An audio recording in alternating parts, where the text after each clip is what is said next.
Tahukah kamu, ngaku salah bisa pangkas proses sidang dalam KUHP baru.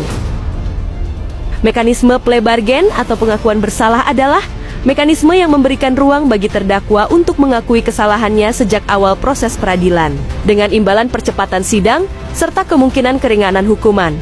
Dalam pasal 78 KUHP baru, plea bargain hanya dapat dilakukan dengan syarat tertentu. Pertama, dilakukan oleh pelaku yang baru pertama kali melakukan tindak pidana.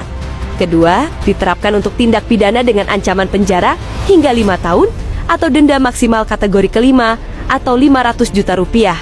Ketiga, pelaku bersedia membayar ganti rugi atau restitusi. Bagaimana tahapan plea bargain? Dimulai ketika penuntut umum menanyakan secara langsung kepada terdakwa yang wajib didampingi penasihat hukum, apakah ia mengakui perbuatannya. Jika terdakwa mengaku bersalah, pengakuan tersebut dicatat dalam berita acara. Lalu, diajukan dalam sidang tersendiri sebelum pemeriksaan pokok perkara dimulai. Kemudian sidang ini dilakukan oleh hakim tunggal yang menilai apakah pengakuan diberikan secara sukarela dan tanpa paksaan. Kemudian, apabila pengakuan diterima, penuntut umum dan terdakwa dapat menyusun perjanjian tertulis yang disahkan hakim.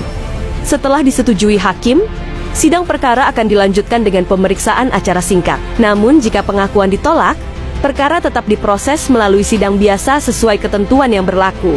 Kesepakatan ini mencantumkan sejumlah poin penting, mulai dari pemahaman terdakwa atas konsekuensi hukum, alasan pengurangan hukuman, hingga pernyataan bahwa perjanjian tersebut mengikat layaknya undang-undang.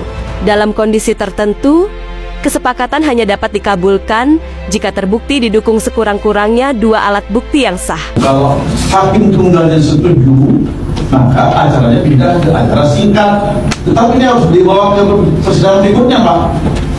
Bukan hakim langsung memutuskan, tidak, tapi tetap harus dibawa ke persidangan perkara pokok. Kalau dia disetujui, itu kan acaranya acara singkat. Ini perkara pokoknya. Tapi kalau tidak disetujui, perkara pokoknya misalnya biasa. Makanya dengan hakim tunggal, karena tugasnya nggak berat, Pak. Hanya memeriksa saja apakah persetujuan perdamaian antara penuntut umum dengan terdakwa ini beralasan atau tidak.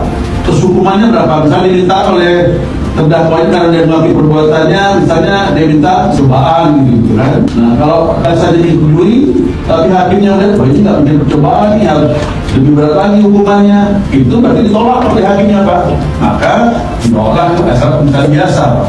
Masuk perkara pokoknya asal misalnya biasa.